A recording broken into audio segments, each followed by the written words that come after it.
चलो, आज chapter number हम 5 से स्टार्ट करेंगे। चैप्टर का नाम है रोज, और बाकी चैप्टर हम लोगों ने 1 से 4 चैप्टर पढ़ चुके हैं, और आज भी ज़्यादातर कोशिश करेंगे 4 चैप्टर तक पढ़ेंगे। तो हम लोग पहला दीर्घ उत्तरीय प्रश्न 5 अंक का जो होता है वो स्टार्ट करेंगे, और चैप्टर का नाम है रोज।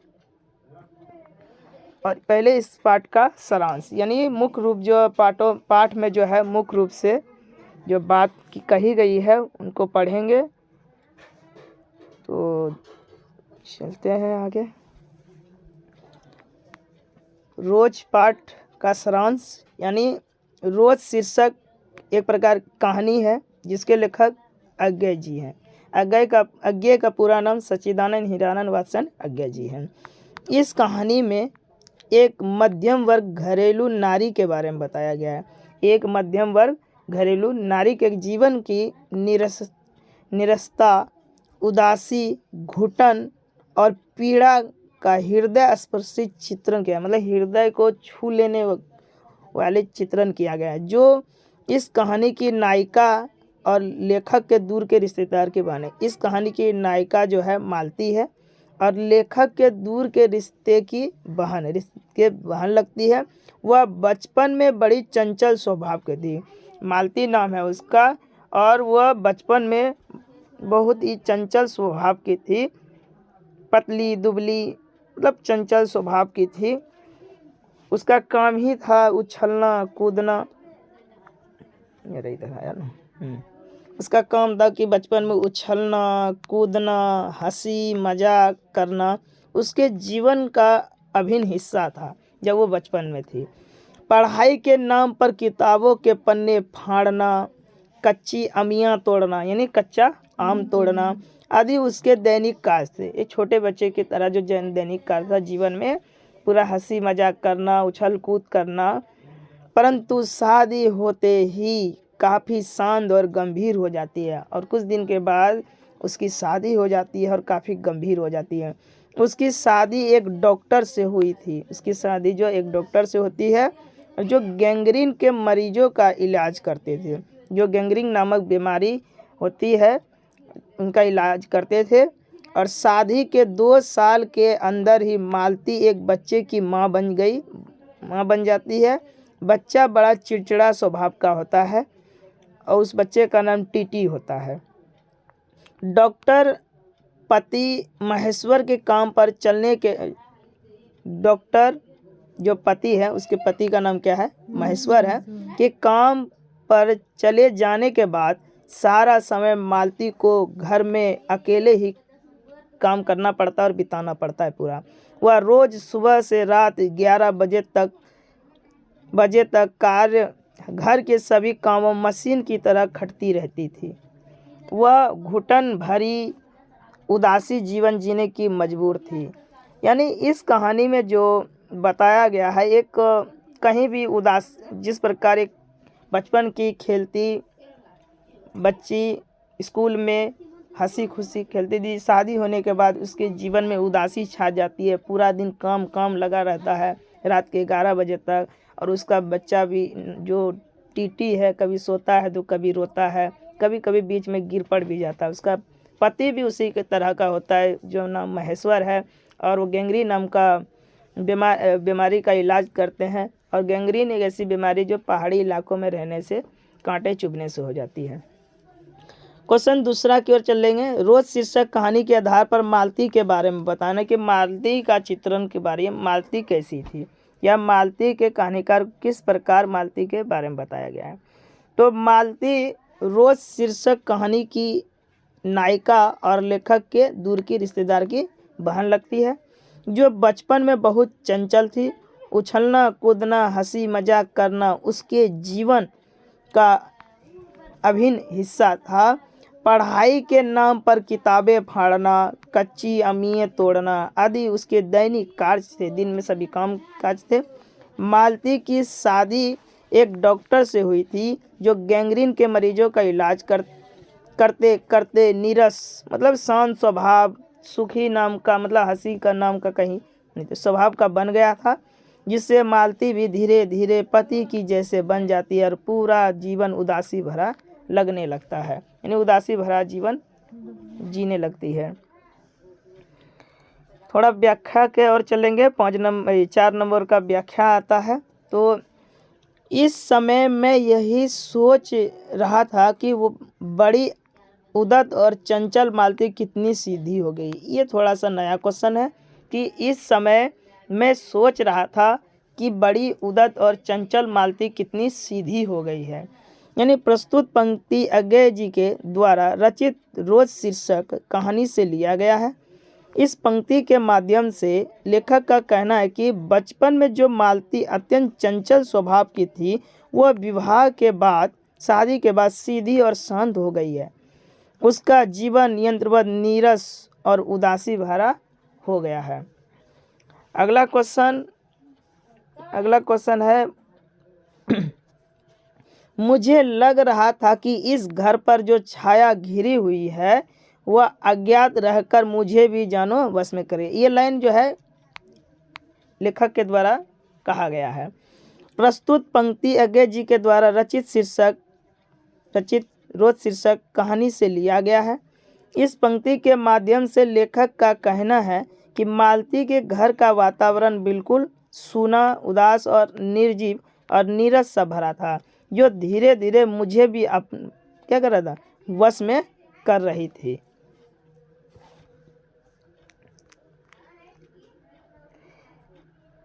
अब क्वेश्चन 2 नंबर पर चलते हैं, 2 अंक का। रोज कहानी की मालती ने किताब को क्या किया था? तो रोज कहानी में मालती को उसके पिताजी रोज 20 पन्ने पढ़ने के लिए किताब दिए थे, लेकिन मालती रोज उस किताब के 10 से 20 पन्ने फाड़कर फेंक देती थी। ठीक है, 2019 में पूछा गया था। मालती के पति के बारे में बताना, अर्थात महेश्वर के बारे में बताना है। ये 18 और 22 में पूछा गया था। यह महेश्वर के चरित्र चित्रण के बारे में।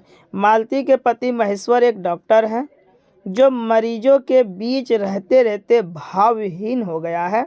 उसे हंसने और रोने में कोई फर्क महसूस नहीं होता। उसका जीवन गैंग्रीन के मरीजों में बीत रहा है। मरीजों का अंग काटना उनके लिए सामान्य बात हो गई है। यह है।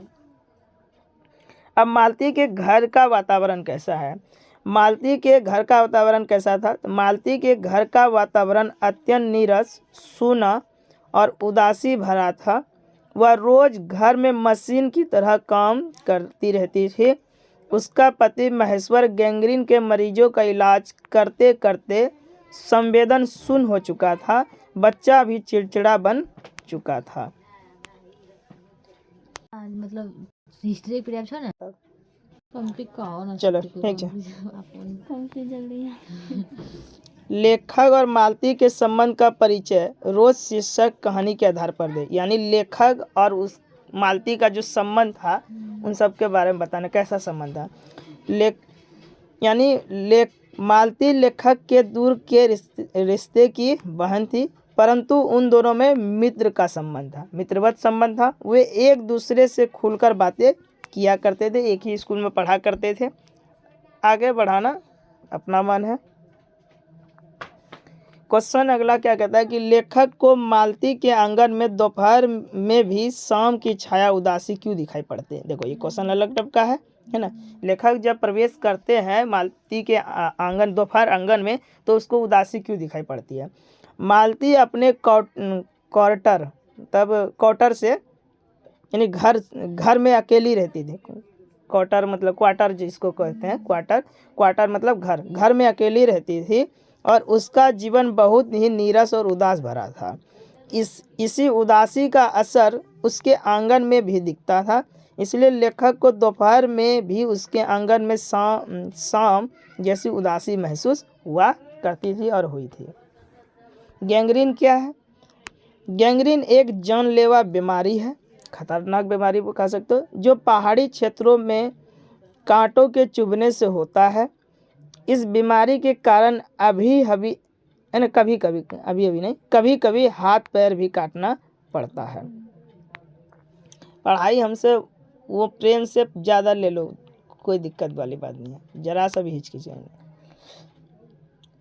पहले तो रात है ना, रात रात भर नींद नहीं आती थी, मालती के इस कथन का क्या तात्पर्य है? ये बात काहे कहती है कि पहले तो रात भर नींद नहीं आती थी मालती के, इसका मतलब रात भर काम करा लागे, पानी नहीं आते रहे, बिहार चलते हैं।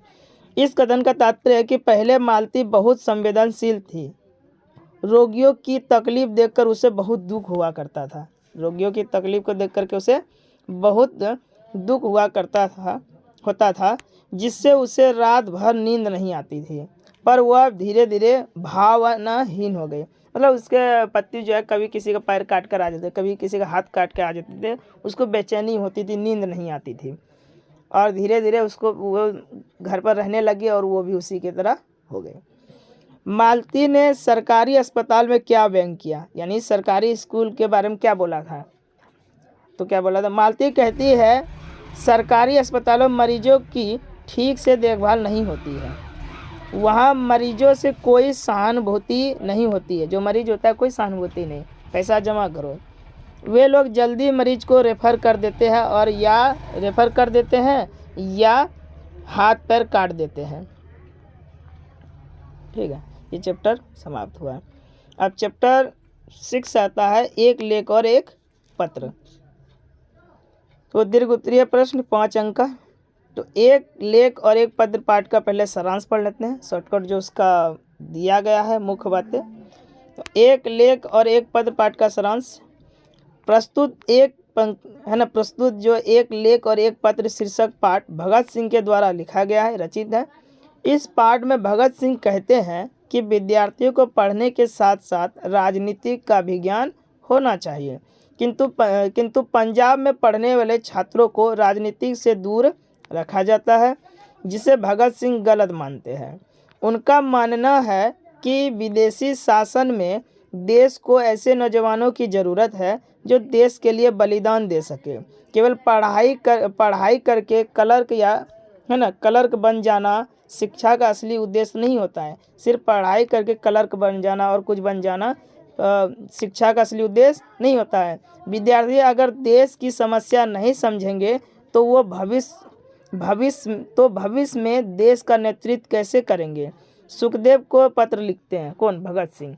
सुखदेव को पत्र लिखते हैं भगत सिंह, कहते हैं कि कष्ट सहना ही सच्चे क्रांतिकारी की पहचान है। कष्ट सहना ही सच्चे क्रांतिकारी की पहचान है। जेल में मिलने वाली यातना, जो जेल में कठिनाई मिलती है, कठिन मतलब परेशानी होती है, उन्हें और मजबूत बनाती है। वे कहते हैं आत्महत्या कायरता है और जो व्यक्ति देश के लिए लड़ रहा है उसे कठिनाइयों से भागना नहीं चाहिए।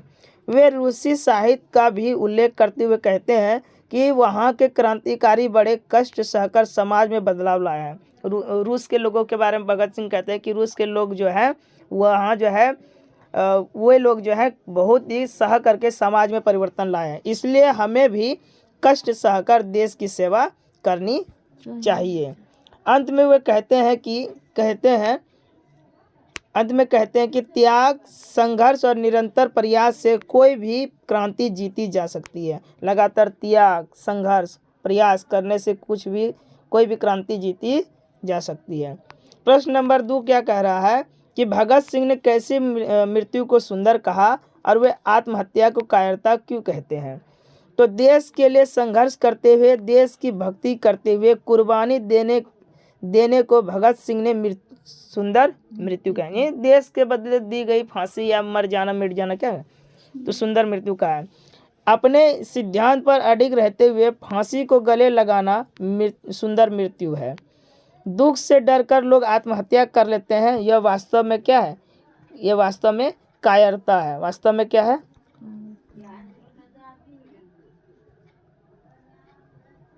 वास्तव में क्या है? वास्तव में कायरता है। कुछ लोग दुखों से मुक्ति पाने के लिए आत्महत्या कर अपने मूल्य को मिटा देते हैं। भगत सिंह कौन थे? तो भगत सिंह का जन्म 28 सितंबर 1907 में हुआ था। लाहौर षड्यंत्र के केस में 23 मार्च 1931 ईस्वी को भगत सिंह को अंग्रेजों ने फांसी के फंदे पर लटका दिया। भारत राष्ट्र के लोकमानस में उनकी युवा छवि अमिट होकर बस गई। उन्होंने देश की स्वतंत्रता के लिए अपने प्राणों का बलिदान कर लाखों सेनानियों की प्रेरणा बन गए। राष्ट्रीयता, देशभक्ति, क्रांति और युवा शक्ति के प्रेरणा पुंज बन गए। अगला क्वेश्चन व्याख्या है। जब देश के भाग का निर्माण हो रहा हो तो व्यक्तियों को भाग की पूर्णता भुला देना चाहिए। तो प्रस्तुत पंक्ति भगत सिंह द्वारा रचित एक लेख और एक पत्र से लिया गया है। इस पंक्ति के माध्यम से भगत सिंह कहते हैं कि जब देश को आज़ाद कराना है तब हमें 33 करोड़ लोगों के हित में सोचना चाहिए। जब देश आज़ाद कराना है कितने लोगों के हित में सोचना चाहिए? 33 करोड़ लोगों के हित में सोचना चाहिए। एक आदमी को क्या कष्ट हो रहा है इसे भूल जाना चाहिए। किसी एक आदमी को क्या कष्ट हो रहा है उसे भूल जाना चाहिए। इस विचार से हम सहमत हैं। आज भारत कुर्बानियों की बदौलत ही आज़ाद हुआ है। आज जो भारत देश आज़ाद हुआ है कुर्बानियों की बदौलत ही आज़ाद हुआ है। हम तो केवल अपने समय की आवश्यकता की उपज है। ये बहुत ही ज़रूरी है, ये इस बार परीक्षा में आ सकता है। ठीक है, हम तो केवल समय की उपज हैं। प्रस्तुत पंक्ति भगत सिंह के द्वारा रचित एक लेख और एक पत्र शीर्षक से लिया गया है। इस पंक्ति के माध्यम से लेखक का कहना है कि मनुष्य अपने समय की आवश्यकता की उपज है। मनुष्य जो है समय की आवश्यकता के द्वारा जन्म लिया है। समय बलवान होता है। भारत गुलाम था, इसे आज़ाद कराना होगा। भारतीयों को जेल की सज़ा या मृत्युदंड से डरना नहीं है, देश को आज़ाद कराना है ना। भारतीयों को जेल की सज़ा या मृत्युदंड से डरना नहीं है, देश को आज़ाद कराना है। मैं आपको बताना चाहता हूँ कि विपत्तियाँ व्यक्ति को पूर्ण बना लेती है। जो परेशानी आती है आदमी को मजबूत बनाती है। क्या बनाती है? मजबूत बनाती है। जो परेशानियों से पीछे हट जाते हैं वो और कमज़ोर बना देती है। तो प्रस्तुत पंक्ति भगत सिंह द्वारा रचित एक लेख और एक पत्र शीर्षक पाठ से लिया गया है। इस पंक्ति के माध्यम से लेखक का कहना है कि विपत्तियाँ यानी विपत्तियाँ मतलब परेशानी मनुष्य को जो है पूर्ण रूप से मजबूत बना देती है। उस समय व्यक्ति का साहस, सहनशीलता, सामर्थ्य और अपराजय शक्ति आदि का परीक्षा हो जाता है। मनुष्य को अपने विश्वासों पर दृढ़ अडिग रहना प्रयत्न करना चाहिए। प्रस्तुत पंक्ति भगत सिंह द्वारा रचित एक लेख और एक पत्र शीर्षक पाठ से लिया गया है। इस पंक्ति के माध्यम से लेखक का कहना है कि जेल की यातनाएं मनुष्य को विचारों में जेल की कष्ट जो है मनुष्य के विचारों में परिवर्तन ला देती है। उस व्यक्ति धैर्य खो देता है ना। उस समय व्यक्ति धैर्य खो देता है। अतः मनुष्य को अपने विश्वासों पर दृढ़ रहना चाहिए। अपने विश्वास पर दृढ़ रहना चाहिए कि मैं यह कर सकता हूँ, तो उसे अपने विचारों पर अडिग रहना चाहिए। क्वेश्चन लघु उत्तरीय 2 अंक स्तरीय है। ठीक है, तो देखोगे आराम से समझोगे। भगत सिंह ने अपनी फांसी के लिए किस समय की इच्छा व्यक्त की है? भगत सिंह सभी भारतीयों के हृदय में अमिट छाप छोड़ने के लिए फांसी की सज़ा चुनते हैं और वे चाहते हैं मुझे फांसी उस समय दी जाए जब आंदोलन अपनी चरम सीमा पर हो। जब आंदोलन लास्ट पर हो कि आज़ाद होने वाला, उस समय फांसी दी जाए ताकि जो है लोगों के अंदर और भी क्या हो, देश आज़ाद करने के लिए उत्साह जगे। ये भगत सिंह चाहते हैं। भगत सिंह की विद्यार्थियों से क्या अपेक्षा है? देखो ये 3 बार पूछा हुआ है, लगभग 25 में तक पूछा हुआ है, 26 में आने की चांस बनती है।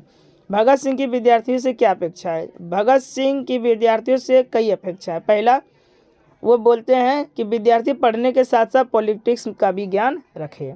ज़रूरत पड़ने पर मैदान में कूद पड़े, मतलब ज़रूरत पड़ने पर सब मैदान में कूद पड़े यानी सहयोग करना पड़े। अपने देश के अस्तित्व की रक्षा, अपने देश की रक्षा करने के लिए बहुत हद तक जो है प्रयास करना चाहिए। देश को आज़ाद करवाने पर पूरा सहयोग करें। विद्यार्थियों को राजनीति में भाग क्यों नहीं लेना चाहिए? ठीक है, अब विद्यार्थियों को राजनीति में भाग इसलिए नहीं लेना चाहिए क्योंकि इससे छात्रों की एकाग्रता भंग हो जाती है। उसका मन पढ़ाई से उतर कर राजनीतिक तरफ बढ़ जाता है। क्वेश्चन आता है कि विद्यार्थी को राजनीति में भाग क्यों लेना चाहिए? विद्यार्थी को राजनीतिक भाग इसलिए लेना चाहिए ताकि वो जो है आगे जो है उन्हीं के हाथों में देश संभालने की बागडोर होगी। और क्यों नहीं लेना चाहिए? अगर वो लेगा तो अपनी उसकी पढ़ाई लिखाई सब छूट जाएगी और वो क्या होंगे, देश संभालने के लिए भिड़ जाएंगे। अब यहाँ पर आ गया क्यों लेना चाहिए, विद्यार्थियों को राजनीतिक भाग क्यों लेना चाहिए।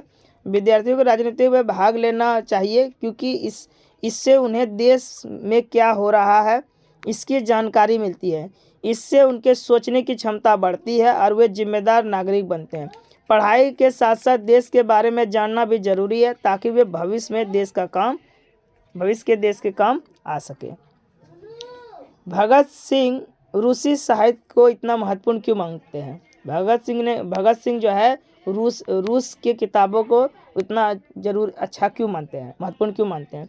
तो भगत सिंह रूसी साहित्य को इसलिए महत्वपूर्ण मानते हैं क्योंकि इसमें क्रांति और स्वतंत्रता की भावना बहुत ही मजबूत थी। यह लोगों को अन्याय के खिलाफ खड़े होने और देश के लिए बलिदान देने की प्रेरणा मानते हैं। मतलब भगत सिंह रूसी साहित्य को इतना महत्वपूर्ण इसलिए मानते हैं क्योंकि रूसी साहित्य में जो है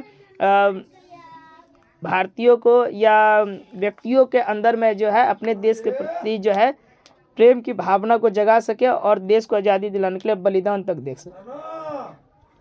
भगत सिंह के अनुसार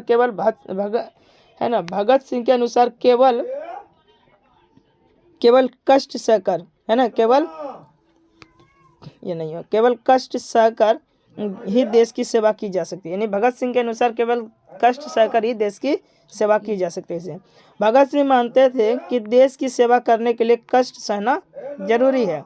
उनके जीवन में बहुत कष्ट आए पर कभी हार नहीं माने, बल्कि स्वतंत्रता यानी आज़ादी के लिए अपना जीवन निछावर कर दें। क्या कर दें? अपना जीवन निछावर कर दे और बलिदान कर दिए। इसलिए वे कहते हैं देश की सेवा कष्ट सहकर ही की जा सकती है। अगर मान लो कि उस समय देश इतना गंभीर समस्या में था, अगर लोग कष्ट नहीं सहते, कि गोली मार नहीं सहते, दर्द नहीं सहते, तो क्या देश आज़ाद हो पाता? नहीं होता। इसलिए भगत सिंह कहते हैं कि कष्ट सहकर ही देश की जो है सेवा की जा सकती है। चैप्टर नंबर ओ सदानीरा है ना, कितना चैप्टर है? 7वां। और याद रखना कितना से स्टार्ट किए थे? 5वां से ना, 5, 6, 7। तो ओ सैदानिरा पाठ का सारांश ये देखो, ये पाठ ये जो बहुत इम्पोर्टेंट है। इसका सारांश जो है 20, 22, 23 और 24। देखो 20 एक छोड़ करके 22, फिर 23, 24, 25 ना 26 में आ सकता है। ठीक है, ये अनुमान लगाया जा सकता है क्योंकि ये बहुत ही ज़्यादा बार पूछा है। तो ओ सैदानिरा निबंध जो है जगदीश चंद्र माथुर के द्वारा रचित है। चंपारण की धरती पर बहने वाली गंडक नदी को लोग प्यार से सदानीरा कहते हैं क्योंकि इसमें हमेशा पानी रहता है। यह नदी कभी शांत बहती है तो कभी तेज होकर उफान करने लगती है। लेखक को यह नदी ऐसी लगती है जैसे चंपारण में लोगों का जीवन जैसे चंपारण के लोगों का जीवन कभी सरल तो कभी कठिन है। इस नदी के किनारे बसा गांव बहुत ही सुंदर है। यहाँ के लोग सीधे सादे और मेहनती है। और वहाँ पर एक बात कही गई कि धांगड़ और थारू समुदायों के लोग यहाँ रहते हैं जो नाचते गाते और परंपराएं निभाते हैं। लेकिन एक समय ऐसा था कि जब अंग्रेज़ों ने किसानों पर अत्याचार करके उनसे ज़बरदस्ती नील की खेती करवाते थे, तो इसी समय गांधी जी चंपारण आए थे और उन्होंने किसानों की परेशानी को समझे और उनकी मदद की। साथ ही उन्होंने भितरवा और मधुबनी में स्कूल खुलवाए। कौन? गांधी जी ने, ताकि गांव के बच्चे क्या हो सके, पढ़ लिख सके और अपना अधिकार जान सके। लेखक इस निबंध में बताते हैं कि सदानीरा नदी केवल पानी की धारा नहीं है, बल्कि चंपारण के इतिहास, संस्कृति, संघर्ष और उम्मीदों की गवाह है। यह हमें यह सिखाती है कि प्रकृति जो है, इतिहास और मनुष्य आपस में जुड़े हैं और हमें सदा इसकी रक्षा करनी चाहिए। गांधी जी ने झोपड़ी कहाँ बनाई? देखो, आप लोगों को ये क्वेश्चन लग रहा है कि पूछा नहीं है, लेकिन ये पूछा हुआ है 2019 में। अगर क्वेश्चन बैंक में ढूंढोगे नहीं मिलेगा क्योंकि ये जो है साइंस के क्वेश्चन बैंक में पूछा हुआ है, तो हिंदी में भी आर्ट्स वाला को भी आ सकता है। गांधी जी ने झोपड़ी कहाँ बनाई थी? गांव में गांधी जी का आश्रय देने की किसी की हिम्मत नहीं थी, इसलिए मठ के महंत ने किसके महंत ने? मठ के महंत ने उन्हें महुए के पेड़ के नीचे रहने की जगह दी थी। गांधी जी यहाँ खटिया बिछा कर रहना शुरू किए और बाद में एक छोटी झोपड़ी बना ली। उस झोपड़ी में डॉक्टर देव रहते थे और वहीं से आश्रम का काम चलाते थे। बाद में एमन साहब के लोगों ने झोपड़ी को जला दिया। फिर वहाँ खपरा का एक घर बनाया और जहाँ कस्तूरबा गांधी भी रहती थी और आश्रम के लोगों की देखभाल करती थी। ठीक है, आश्रम के लोग क्या करते थे? देखभाल करती थी। और गांधी जी ज़्यादातर बेतिया और मोतिहारी में रहते थे। गांधी जी के चंपारण, ठीक है, क्वेश्चन है कि गांधी जी के चंपारण आंदोलन की किन दो सिखों का उल्लेख करें, मतलब किसी दो चीज़ों का उल्लेख करें। तो लेखक ने गांधी जी के चंपारण में दो मुख्य बात सीखी थी और उल्लेख किया। पहला, निडर होना। उन्होंने गांधी जी चंपारण गए तो उन्होंने पहला क्या सीखा? निडर होना। किसी चीज़ को अगर आंदोलन करना है तो निडर, कोई डर नहीं। गांधी जी कहते हैं कि अन्याय के सामने डरना नहीं चाहिए, जो व्यक्ति निडर होता है वह अन्याय का सामना करता है।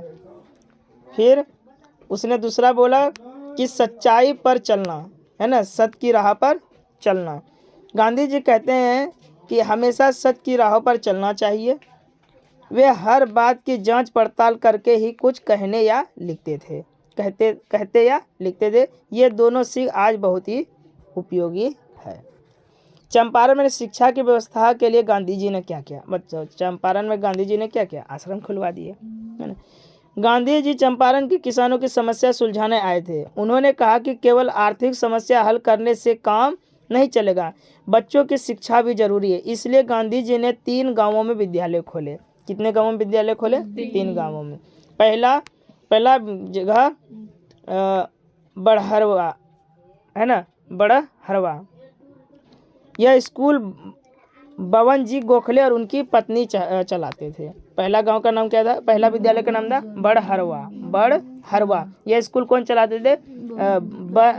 बवन जी गोखले और उनकी पत्नी। उसके बाद मधुबन में, कहाँ पर? मधुबन विद्यालय। यहाँ नर हरिदास पारिक, उनकी पत्नी और महादेव देसाई पढ़ाते थे। कुछ समय पुंडलिक जी भी यहाँ पर आए थे। फिर तीसरा विद्यालय भितरवा में। यहाँ आश्रम में कस्तूरबा गांधी रहती थी और सभी कार्यकर्ताओं की देखभाल करती थी। ये 3 जगह इन्होंने किया। ये क्वेश्चन बहुत ही इम्पोर्टेंट है कि चंपारण क्षेत्र में बाढ़ आने का कारण क्या था? चंपारण की जमीन पहले पेड़ों और जंगलों से ढकी थी। धीरे धीरे पेड़ों को काट दिया गया, खेती और अन्य ज़रूरतों के लिए काटा गया। पहले जब जंगल थे तब वृक्षों के जड़ों में पानी रुक जाता था। पहले जंगल था तो क्या होता था? वृक्षों के जड़ों में पानी रुक जाता था और भयंकर बाढ़ नहीं आती थी। परंतु पेड़ कटने और मजदूर के बसने के बाद नदियां उफान मारती है और चारों ओर पानी क्या होता? पानी ही पानी हो जाता है। तो समझ गए बाढ़ क्यों आ गया?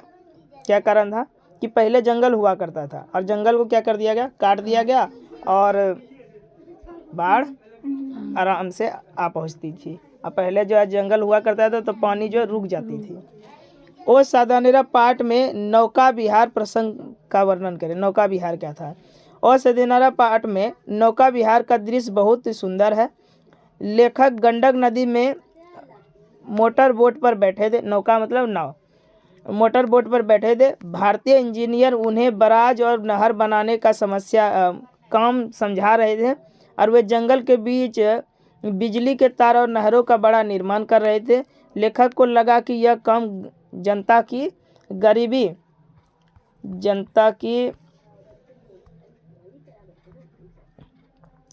और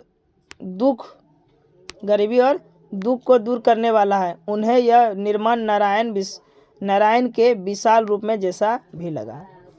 अब व्याख्या है थोड़ा सा। कैसी चंपारण की यह भूमि मानव विस्मृतियों के हाथों अपनी बड़ी से बड़ी निधियों को सौंपने के लिए प्रस्तुत रहती है। प्रस्तुत पंक्ति जगदीश चंद्र माथुर द्वारा रचित ओ सादेनारा निबंध से लिया गया है। इस पंक्ति के माध्यम से लेखक का कहना है कि चंपारण की भूमि पहले बहुत खास और उदार थी, लेकिन अब वहाँ बचे हैं सिर्फ कटे पेड़, बाढ़ लाधी मतलब बाढ़ आ जाती है, और नदियाँ, अशिक्षा। यानी यह भूमि पहले बहुत ही महत्वपूर्ण थी, लेकिन अब उसका महत्व कम हो गया है, क्योंकि पेड़ की क्या होगी, कटाई हो गई है। वसुंधरा भोगी मानव और धर्मात्म मानव। वसुंधरा मतलब क्या होता है, नदी, और धर्मात्म मतलब धर्म करने वाले, दोनों एक ही सिक्के। जिस प्रकार वसुंधरा भोगी, वसुंधरा मतलब क्या होता है, नदी, वसुंधरा माने नदी। और नदी जिस प्रकार गंदी होती जा रही है, उस प्रकार जो है धार्मिक पूजा पाठ करके लोग जो है गंदे किए जा रहे हैं। दोनों एक ही सिक्के के दो पहलू हैं। तो वसुंधरा भोगी मानव और धर्मात्म मानव एक ही सिक्के के दो पहलू है, क्योंकि दोनों तरफ से क्या, नदियों को गंदा ही किया जा रहा है। प्रस्तुत पंक्ति जगदीश चंद्र माथुर द्वारा रचित ओ सादेनारा पाठ से लिया गया है। इस पंक्ति के माध्यम से लेखक कहना है कि इंसान दो तरह के हैं। यहाँ पर इंसान कितने के हैं, दो तरह के हैं। पहला वसुंधरा भोगी मानव, जो धरती और उसके संसाधनों का केवल स्वार्थ के लिए उपयोग कर रहा है। वसुंधरा भोगी मतलब भूमि धरा वसुंधरा मतलब धरती। पहला क्या हुआ, धरती जो है वहाँ के मानव जो है धरती को जब बेफिजूल का उपयोग में ला रहा है, लगातार पेड़ों को काट करके उसका उपयोग कर रहा है। और दूसरा धर्मात्म मानव, धर्म यानी पूजा पाठ करने वाले जो मानव है, वह अंधविश्वास के चक्कर में जो है नदियाँ को क्या कर रही है, गंदी कर रही है, फंस कर सही और गलत नहीं समझता जा रहा है। दोनों एकदम क्या कर रहे हैं, दोनों को गंदे कर रहे हैं। चौर और मन किसे कहते हैं, चौर और मन किसे कहते हैं, ठीक है। चौर ये खाने वाला नहीं है। चौर और मन किसे कहते हैं, उथले ताल को चौर और गहरे बड़े ताल को मन कहते हैं। उथले ताल को चौर और गहरे बड़े ताल को मन कहते हैं। पुंडलिक जी कौन थे, ये 2 बार पूछा गया है, ठीक है। पुंडलिक जी कौन थे, पुंडलिक जी गांधी जी के सहयोगी थे, जो बच्चों को पढ़ाते और ग्रामवासियों को भय दूर करते थे। ओ सादेनारा नदी किस नदी के लिए कहा गया है, ओ सादेनारा किस नदी को कहा गया है, तो गंडक नदी को कहा गया है। तो ओ सादेनारा नदी जो है गंडक नदी को कहा गया है। लेखक के अनुसार सुरक्षा कहाँ है, अगला क्वेश्चन है, लेखक के अनुसार सुरक्षा कहाँ है। तो सुरक्षा डायरी में नहीं होती, सुरक्षा चुनौतियों का सामना करने में, छिपने या भागने में। लेखक का कहना है कि सुरक्षा डायरी में नहीं होती, सुरक्षा चुनौतियों का सामना करने में है, छिपने या भागने में नहीं है। इतिहास की कीमियाई प्रक्रिया क्या है, इतिहास में नौटंकी कर रहा है। इतिहास में कीमियाई प्रक्रिया का क्या आशय है, तो इतिहास में कीमियाई प्रक्रिया का अर्थ है कि जब कोई समुदाय या लोग अपनी पुरानी जगह को छोड़ करके किसी नई जगह पर जाकर बस जाते हैं और वहाँ की संस्कृति, वहाँ का व्यवहार, पूजा पाठ में घुल मिल जाते हैं, तो इसे ही क्या कहते हैं, कीमियाई प्रक्रिया कहते हैं। जो अपनी पुरानी जमीन को छोड़ करके दूसरे ज़मीन में जा कर के बस जाते हैं, वहाँ का पूजा पाठ रहन सहन पूरा अपना लेते हैं, उसी को क्या कहते हैं, इतिहास की कीमियाई प्रक्रिया।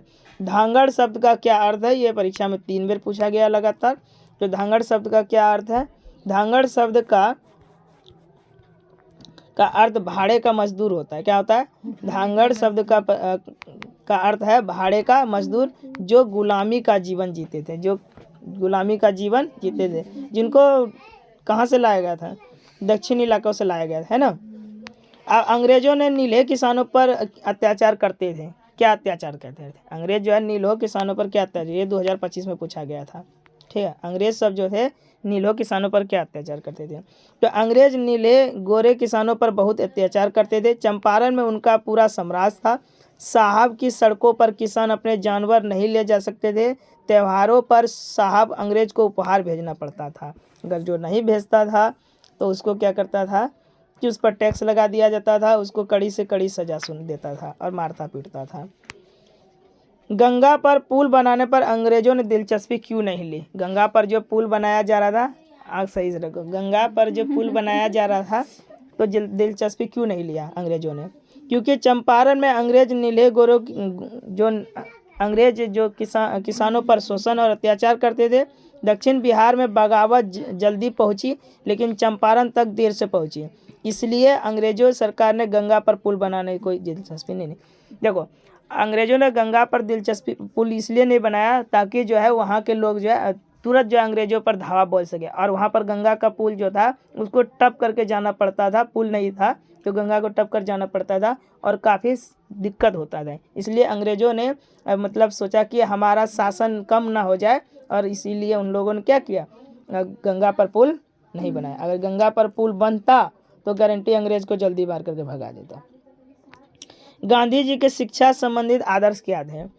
तो गांधी जी के शिक्षा संबंधित आदर्श निम्नलिखित थे। पहले, गांधी जी चाहते थे कि शिक्षा से केवल अक्षर ज्ञान ना मिले बल्कि चरित्र और बुद्धि का। शिक्षा केवल जो है अक्षर का ज्ञान नहीं हो, उससे जो है चरित्र का विकास, क्या मतलब समझ और बुद्धि का विकास हो। बच्चे सुसंस्कृत और सच्चरित्र बने, बच्चे शुद्ध पढ़ना और सुसंस्कृत और अच्छा चरित्र बने। शिक्षा का उपयोग जीवन और आजीविका में हो। शिक्षा सिर्फ पढ़ना ही नहीं, कैसे जीवन को जीना है और अपना कैसे जीवन यापन करना है, ये महात्मा गांधी कहते थे। स्कूल की पढ़ाई गांव के जीवन और खेती से जुड़ी होनी चाहिए। इस प्रकार की पढ़ाई होना चाहिए। तो हम लोगों ने है ना कितना चैप्टर से किया? 4 चैप्टर से 5 चैप्टर से 5, 6 और 7, लगभग कितना चैप्टर? 3 चैप्टर। तो कल जो है 4 चैप्टर हुआ था, लेकिन चैप्टर अगर छोड़ेंगे तो दिक्कत हो जाएगा। चलो ठीक है, आज 3 ही चैप्टर रहने दो, कोई बात नहीं है।